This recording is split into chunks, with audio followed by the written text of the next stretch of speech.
Hey guys, what's up? MadSeason here, back with another video for you. As you may know, I've been lucky enough to get into the Legion beta. A popular request I get on the channel is what are my overall impressions of this expansion and how it compares to the Warlords of Draenor. So after getting plenty of playtime in, I thought I'd sort of share my experiences and thoughts on how it's looking so far. Now there is a lot to talk about. There are a ton of new features that are coming with this expansion. I guess a good way to do this would be to talk about all of the new stuff and list what I like and what I don't like. And at the end of the video, I'll give you an overall summary of this expansion to sort of compare it to the latest one, the Warlords of Draenor. Just a disclaimer before we begin though, this is all my opinion. I'm not saying that anything here is a fact, so if you disagree with me on certain points, that's fine. I'm not trying to sway anyone into buying the game or not buying the game. I'm just rambling about my personal tastes and impressions. And also, since I want to talk about everything, the story is going to be included, so keep in mind that there will be some spoilers. I guess a good place to start would be the leveling. I think it's pretty good, this expansion. The quests aren't anything groundbreaking. They're as standard as they've always been. The main thing I liked about the questing experience is the story. I'm finding the story and the lore of this expansion really interesting, and on my journey from 100 to 110, I was gripped by it. Like, I was actually reading the quest text again, and that's something I haven't done since Wrath of the Lich King, pretty much. The basic gist of it, without spoiling it too much, is that we're basically being invaded by the Burning Legion, which is the demon army that goes from planet to planet, decimating everything in their path.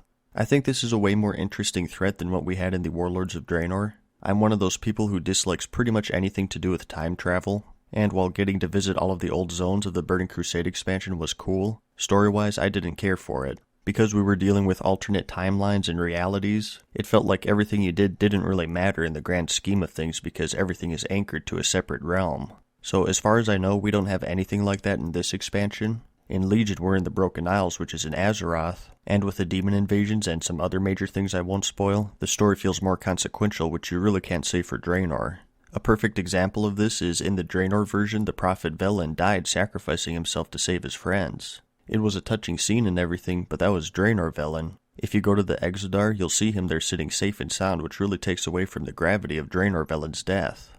It also seems like we have a more defined goal this expansion as opposed to Draenor. Once again, without spoiling too much, but to stop the demon army from just rolling through and killing everyone, we're looking to collect these mythical artifacts known as the Pillars of Creation. I don't think we know exactly how these artifacts are going to help us, but throughout our questing we'll be picking them up zone by zone and adding them to our arsenal in Dalaran where Khadgar and the Kirin Tor watch over them.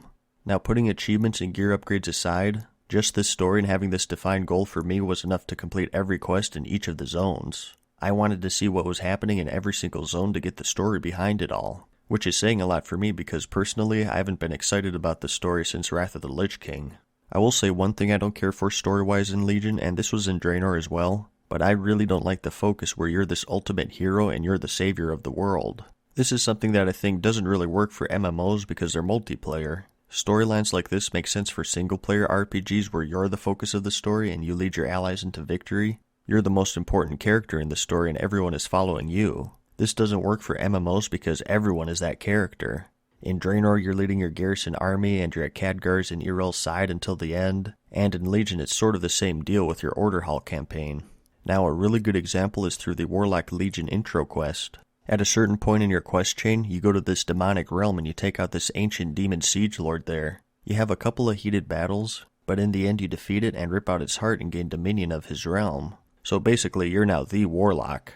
You're Khadgar's go-to guy for stopping the invasion of the Burning Legion, and now you have your own demonic realm filled with servants to aid you in this.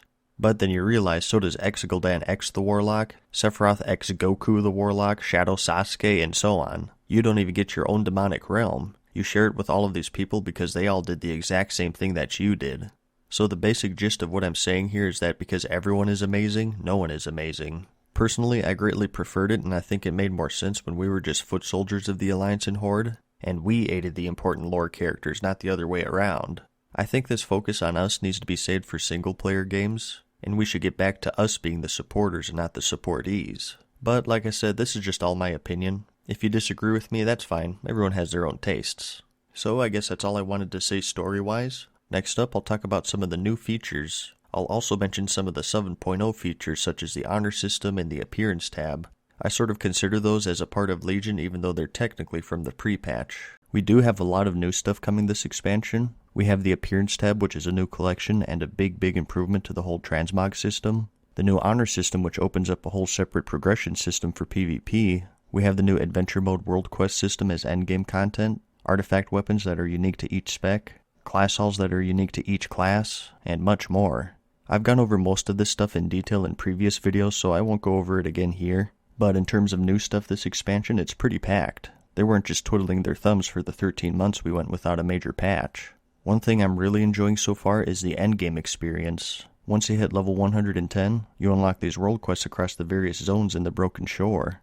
These are going to be the main way to grind out the various reputations in Legion. Several appear in each zone on a daily basis, and they award you with several different rewards such as artifact power, order hall resources, gold, crafting materials, and so on. There's so much to do on a daily basis, it's crazy. It's definitely enough to keep you busy. And not only that, but this expansion does also have a full-blown zone solely for max level content, and that zone is Suramar. This zone is basically what Tan and Jungle should have been.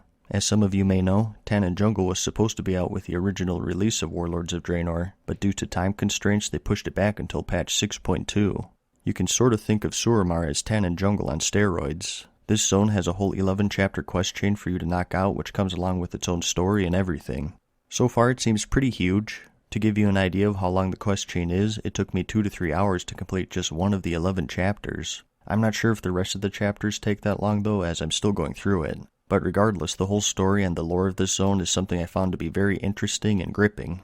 I would go more in depth as to why I like it, but honestly I think it's something that should be experienced for yourself. Let's just say it's not the 1 hour Tan and Jungle intro.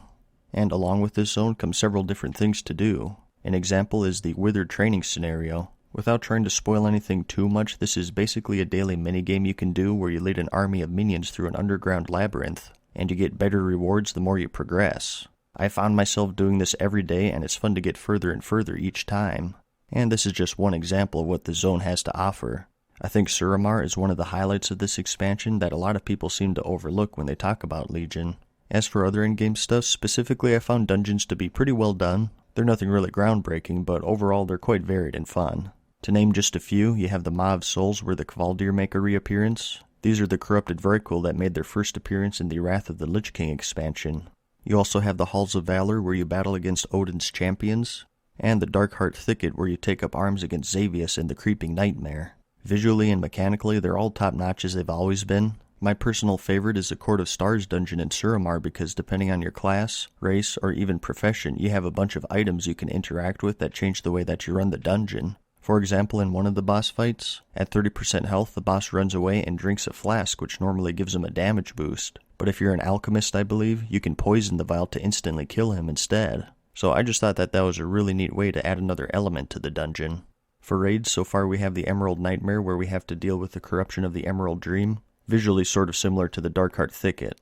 And for all of you interested in the lore, basically the Emerald Dream was originally created by the Titans as a blueprint for Azeroth, sort of like an alternate perfect version. Apparently something has gone wrong and the nightmare is spreading, so we'll be heading in there to hopefully fix that. And we also have Suramar Palace, where we go deeper into the mysterious ancient city of Suramar to investigate just what's been going on. Another thing which I consider a feature since it's so drastic are all of the class changes. And this is something that I'm sure will be controversial since for the most part from what I've read, most people hate these changes. Once again, I have to put that disclaimer that this is just all my opinion, but for the most part, I think they've done a good job for most of the class reworks this expansion. As some of you know, I've been covering these specs and playing through all of them, and for the most part, I've just been having a blast with it. A big reason for this is that they feel more defined and unique from each other. A good example of this is the Rogue class. In Legion, the Assassination, Outlaw, and Subtlety specs feel so different from each other compared to Live. Subtlety spec has a heavy focus on stealth and Shadow Dance as their primary means of dealing damage. Assassination relies more upon bleeds and poisons to do their dirty work, and Outlaw, which of course used to be combat spec, is a more straightforward swashbuckling style. And yes, a lot of this is done through ability pruning, but that can be good or bad. It really depends on the spec. A good example of this is the Frost Death Knight's Icy Touch versus Howling Blast, where the latter is strictly better than the former in every regard. Like for normal PvE raiding, you don't even want Icy Touch on your bar. The only reason you would want this is if you have it glyphed to dispel a magic effect on your target, which is mainly reserved for PvP. For PvE, it's a very niche glyph to have, and 99% of the time you can get way better ones. I think it's situations like this is where pruning makes sense. So I think it's a little silly when people say that pruning is 100% bad and 0% good, or vice versa when they say it's 100% good and 0% bad. Don't get me wrong, there are some instances where pruning really doesn't make any sense. Like for example the subtlety in combat rogue having the crowd control blind, while the assassination spec doesn't. I really don't see a reason why only 2 of the 3 rogue specs have that. And I'm sure there are many more cases similar to this. So there's definitely good and bad, and all I'm saying is try to approach it with an open mind. People are so quick to deal with absolutes, and I think it's important to be able to step back and look at things from an objective point of view. Since we're on the subject of classes though, I may as well talk about their artifacts. As you know I'm sure, one of the big highlights of this expansion is the fact that every spec is getting a powerful artifact to aid them through their campaign against the Burning Legion. They'll actually be one of the first things you get when you start your intro quest to Legion. I personally like them. I haven't really heard of anyone who dislikes the whole idea behind these. They add another progression system to the game which you may like or dislike. Personally, I like having more stuff to work on. For me it's fun to slowly progress through the trait trees and add bonuses here and there. For the most part I think the models are really well done, and you have several different ones to choose from, so there's something for everyone. And even still, if you don't like any of the models, you're always free to transmog out of them. Another major thing tied to each class are the class halls. You'll also unlock these through your Legion campaign. They're basically your stronghold and headquarters for this expansion. It's where you actually upgrade your artifact, recruit followers, and so on. And you'll have a separate class hall campaign quest that you'll be working on throughout the course of the expansion as well. They do have some similarities to the garrison system in Draenor, but they are done a little better this time around I think. There is a mission table, but it's not nearly as lucrative as the garrison missions, which was a big complaint in Draenor. The garrison was so good at making gold in Draenor that you felt compelled to invest yourself into it, which was a big turnoff to a lot of people. I found that it's not as extreme in Legion, which some people will say is a good thing and others will say is bad. But other than that, you also have some upgrades you can make to your class hall, and other various tasks, so it's another thing to keep you busy with this expansion, which is a good thing. So that's the basic gist of it. There's more to talk about, such as Mythic Plus dungeons, legendaries, the revamped professions, and all sorts of other stuff. But this video is starting to drag on, so I'll just quit while I'm ahead. Overall, you can probably tell that I look upon this expansion very favorably. I mean, it's hard to say until everything is said and done and we get a few months into Legion, but personally, I think it's one of the better expansions so far. I think it'll be far better than Draenor as long as it gets plenty of support along the way. And I want to stress that point because although the Warlords of Draenor gets a lot of hate, if you take a step back and look at the expansion, there were a lot of good things with it. A common thing you see people say is that the raids were top-notch in that expansion, the leveling and questing experience was superb, and the selfie camera was a revolutionary new feature. No, I'm kidding. Seriously though, I think the problem with the Warlords of Draenor was that it just didn't get enough patches or support from Blizzard. With the release of patch 7.0, that's nearly 13 months since the last major patch 6.2, which was released on June 23, 2015. That's insane. MMOs cannot live with 13 months in between patches, and that's one of the reasons why you see people say Draenor was a bad expansion. Combine that with the fact that a lot of content got cut from Draenor. There was supposed to be a raid in Talador Shatrath. You know that giant pink bubble in Talador? That was supposed to be another raid, but they cut it out. There was supposed to be a Draenor version of Zangarmarsh, another city, and all sorts of stuff. So basically the short of it is that the support for the Warlords of Draenor expansion was horrible. I think this is something that Blizzard can't repeat again or else they're going to be in trouble. I think they really have to hit a home run with Legion or else their subscriber count is going to continue to dwindle. So we'll see what happens. Hopefully this expansion gets the support it needs. If it does, I think it has a very bright future ahead of it. Let me know your thoughts on all of this, even if you disagree with me, which is fine by the way. Like I said, this is all just my opinion, so don't take it too seriously. The only thing I care about is that you found the video interesting, informative, or entertaining in some way. I also hope you found it helpful. Give it a like if you liked it, and if you really liked it, let me know in the comments and subscribe. And as always, thanks for watching, good luck, and peace.